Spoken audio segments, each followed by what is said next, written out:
Afternoon everybody, Rich here, back for another video for the Diecast F1 review, and here today is the BMW Sauber F106 from the 2006 Formula 1 World Championship, and in the car is Jacques Villeneuve. Now this car is the first of 4 BMW Sauber F1s, or BMW Sauber F1 cars anyway. The first one of course from 2006. The BMW company had just parted company with the Williams team after several sour seasons of underachievement. So BMW looks set to either set up their own team or take over another existing organisation. In other words, take it over flat out rather than a partnership. So in 2005 they purchased the Sauber team, who were again underachieving, and pretty much started all from scratch for 2006. It was also the first season of the V8 formula as well. We just finished off the V10 era, going into the 2.4 litre V8 engines, so it was all a clean slate for everyone really. But this car was I think it was one of the first cars launched in 2006 as well. It's sort of a fresh livery compared to the BMW Williams from the previous years. Of course, Williams now having to take the Cosworth engine, and this car was very similar in appearance to the previous year's Sauber. I originally thought at the time it was just a Sauber painted white, but of course not the case. Of course, being V8 engines, the cars pretty much had to be redesigned at the back. Also with revised aerodynamics that year. Well, no, it was 2005. Yeah, 2005 they had the revised aerodynamics. So the aerodynamics that year into 2006 stayed the same. The car, performance-wise, was a step forward compared to the Sauber the previous year. Steady streams of points, as well as the usual unreliability as you'd expect, because BMW were known at the time for blowing up at every given opportunity, or at least in the early days when they were with Williams. But the reliability wasn't brilliant, or not too bad. But points-wise, the occasional 5th, 6th, 7th and 8th, as you'd expect. But it wasn't until Jacques Villeneuve parted company after the German Grand Prix, or left the team rather, and Robert Kubica joined the team, that really showed the car's potential, and pretty much showed what Kubica could do in a decent enough car. 3rd place at the Italian Grand Prix. I think it was the only podium that year for the Sauber team, but it was a step in the right direction, and it really showed. Also, some controversial updates to the car as well. I remember it was, I think it was the French Grand Prix, they introduced side wings, or I'm not really sure what they were, sort of vertical wings that sat on the top of the chassis right in the driver's eye view. It looked ridiculous, and they weren't used. They were banned on the spot, I think.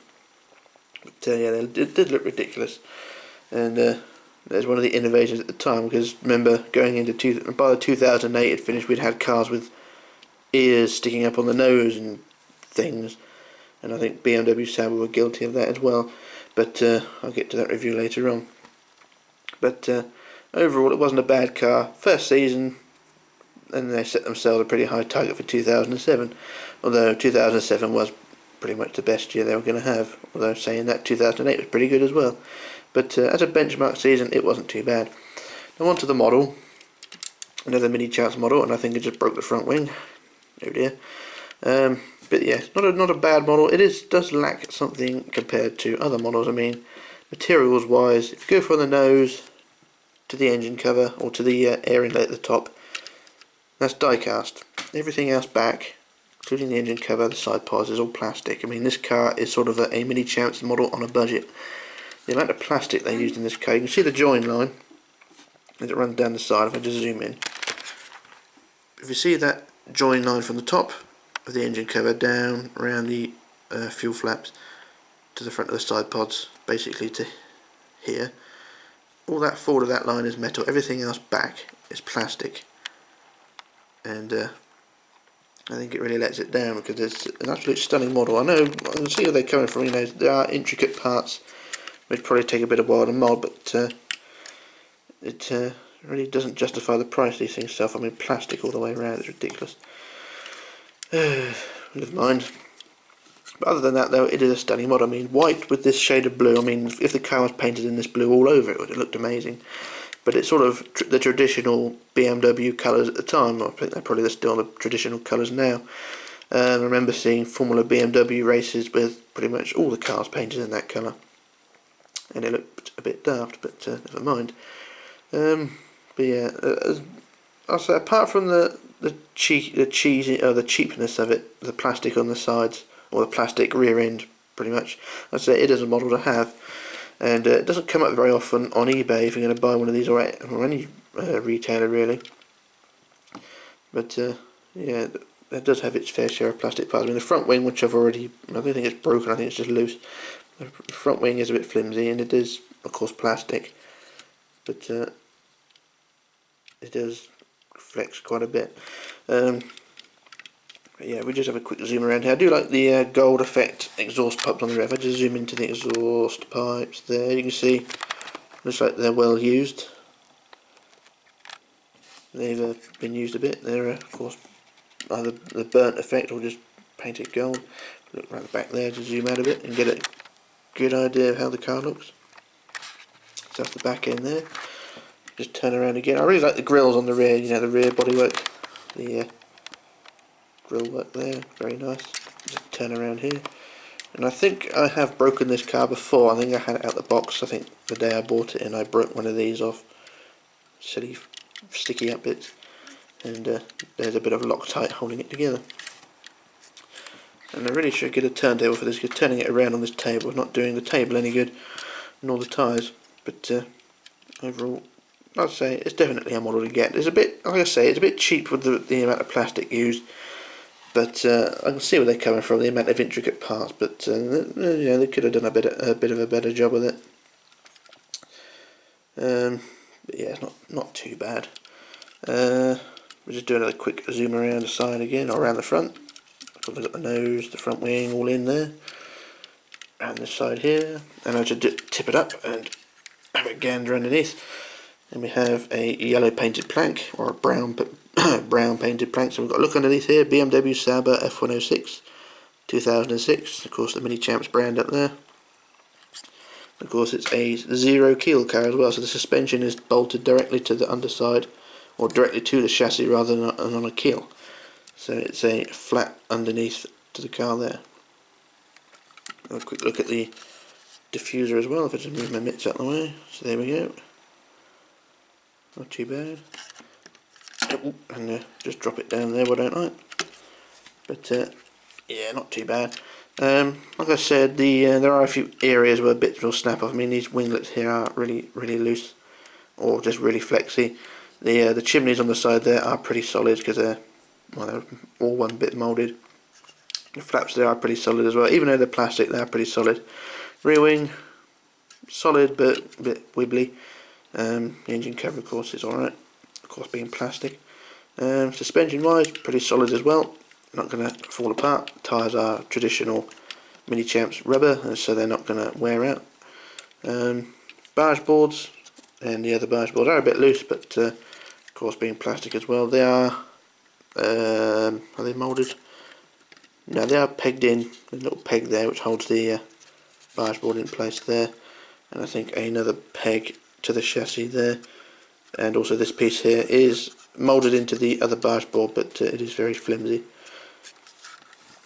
So that's that bit there. The front wing is a bit of a concern, and I can't tip the car over without breaking the front wing off. So I just tip it that way and drop it there. Alright, just do a quick zoom into the cockpit now. We're getting to the later era of these cars, and the detail in the cockpit or on the steering wheel is getting more detailed and more refined. The steering wheel is nicely painted there. Got the LCD screen there, or is it LED? I don't know. Just turn the car around and have a look at Jacques in the car. There we go. And there's Jacques' helmet with all the decals there. Nicely detailed seat belts. And just a shame he couldn't hang on for the rest of the season. Not sure what the situation was with Jacques there. I know he completely wrote off a car at the German Grand Prix, but after that he was never seen again. Or at least in Formula 1 anyway. I mean, he not completely disappeared, but he was not in a Formula 1 car ever again. But I think BMW just wanted someone younger and pardon me, someone who was up and coming. So Robert Kubica was a wise choice, to be honest. But it's such a shame his career's gone downhill as well after the hand severing accident in 2011, I think it was. Yeah, not much else to say. Price wise for this car, I cheated a bit because once again I'd gone to the Goodwood Festival of Speed and I'd paid £15 for it. That's not 50, that is 15, £15 for it. And to prove it, I still got the price tag on the box. I just lift up and zoom in there. There's the £15 price tag, and there's the name on the box.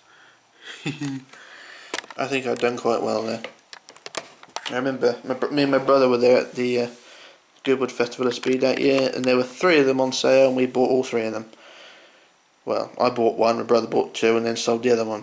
I think he sold it for about £45 on eBay, which is a bit of a laugh. And that's sort of what the price goes for now. I mean, I paid, yeah, like I say, £15, but the price they sell for does vary. I mean, they don't come up very often, to be honest. The 06 car, the 07, 08, and the 09 car come up, you know, almost every day.